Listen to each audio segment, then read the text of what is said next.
Why Silicon Valley's war against Elon Musk dropped him off as the richest man in the world. Elon Musk is one of the most successful businessmen in the history of humanity, mainly because he did not only succeed in simply one sector as most rich business people do.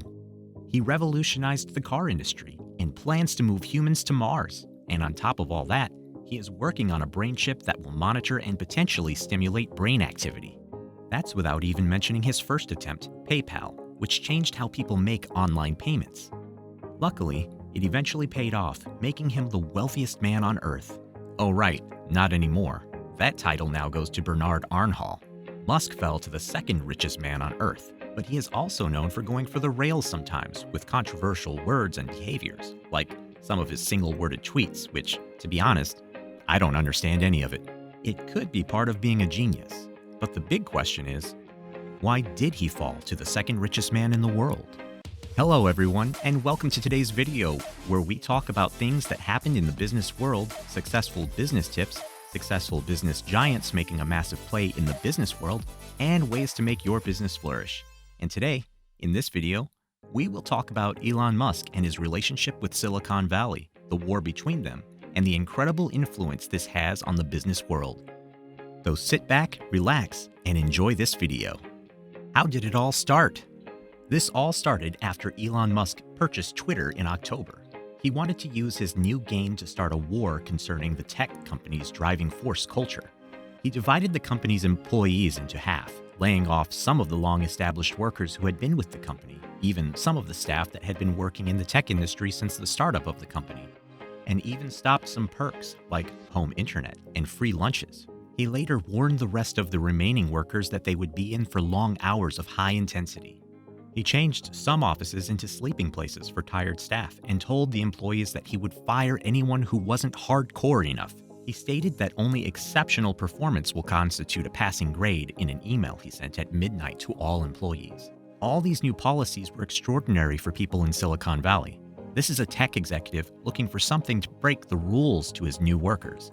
So instead of Elon Musk giving his workers extra benefits and exciting policies as the new owner of the tech company, Elon's leadership choice in the legendary tech giant was said to be destroyed, bringing out a loud cry from the media. Farhad Manjoo told the New York Times that Elon Musk has no idea what he's doing with Twitter, and Jen Lim, an author and work environment expert, stated that he treats individuals like collateral damage, and Representative Alexandria Ocasio-Cortez said, "You're a union buster with an ego problem who pockets the change from underpaying and mistreating people." But there was one organization that took the media by storm, but went unnoticed, who was cheering Elon Musk for his decision, calling it a fantastic decision as ever. These are from some other tech executives' reactions. Founders from other tech companies with businesses that have flourished quicker than anyone expected within the period of the tech boom believe that Elon Musk brings newfound hope that will be able to decrease the possibility of the bloat as a recession looms. One of the general partners of Andreessen Horowitz tweeted, "Elon Musk's moves at Twitter are inspiring founders who are making tough decisions in the recent economic downturn." He continued to say, "I've heard from many founders who are cutting fat, making product moves and getting hardcore and not afraid. A new playbook is being written in real time. In the eyes of most founders, Elon Musk is a role model who is making big moves that can easily make more profit as never before, and are aiming to apply that to their own organizations." The insider interviewed investors and founders of companies to get their views concerning the treatment of Elon Musk towards his new staff. They said that they will be closely monitoring Twitter to see how efficient this method is to workers, which was all said anonymously to not allow backlash from their company's workers. They thought that if Twitter could run okay with half of its staff, then their companies could do the same. One of the founders stated that it's not a bad look to make the tough call because everyone is making the tough call. Elon Musk is the most extreme example of that so far, but this is what a lot of smart companies are doing over the last 10 years as the sector of the technology industry, as did the employment aspect of it. The reason for perks at the workplace in the first place.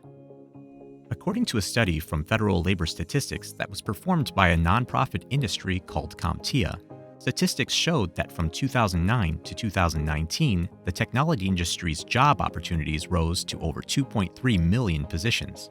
The rapid increase in the labor market forces thin tech companies to give many perks to make their talented employees more comfortable, like travel stipends, massages, and acupuncture, nap pods, free snacks and meals, and even dry cleaning. This wasn't to improve the productivity of the employees. It was only to be nice to them. This was what one founder in New York had to state concerning the issue. At the time of the pandemic outbreak, startup tech companies were popping up everywhere. With pressure from investors to quickly grow, some founders say that the perks helped attract specific talents needed in the companies. That is when you see employees working at home even after the pandemic was over a little. Or even give them special treatment like Fridays off, like a tech startup called Bolt did. Entrepreneur and author Eric Rice stated that it is the effect of easy money that makes you often look away from the focus of your business. You will end up spending money on optional things. But when the crash came, the economy crashed in early 2022, the private markets got dry, and the ventures of the capital markets slowed down. This made startup companies start cutting their costs and start creating budgets. The fancy perks and the high salaries and days off stop, and the workers are left to think about managing their workspace. Elon Musk did the logical thing he could do, even if it was harsh, by ending staff allowance, stopping remote work, and turning the offices in San Francisco into bedrooms with wardrobes and washing machines. To the employees, it looks like a frightening experience and highly disheartening. Still, for some executives, it's a means of goodwill. But they have to be careful with the working norms they have tried to maintain for the past 10 years. For instance, now the founder supporting Musk, who is looking for an increase in sales output, stated that he couldn't do that brutal act without taking some consequences that come with it. But one of the good things is that he may not have to because of the fear of Elon Musk doing it to his employees. The founder's employees may be scared to slack off at work and be more productive instead. Elon Musk's act creates a higher bar. This is another way of stating that the actions made by Elon Musk on Twitter are just making this act a regular thing for the rest of Silicon Valley. All right, how do you think this war will end? Do you believe the Elon Musk war will drop him further down the billionaire list? Or will he turn Twitter around and make it flourish as he did with his other companies? Make sure you like and subscribe by clicking the subscription button. Also, don't forget to press the notifications button to get amazing videos like this every week. And lastly, make sure to turn on your notification setting on your phone, laptop, or tablet. Thank you so much for watching, and see you next time.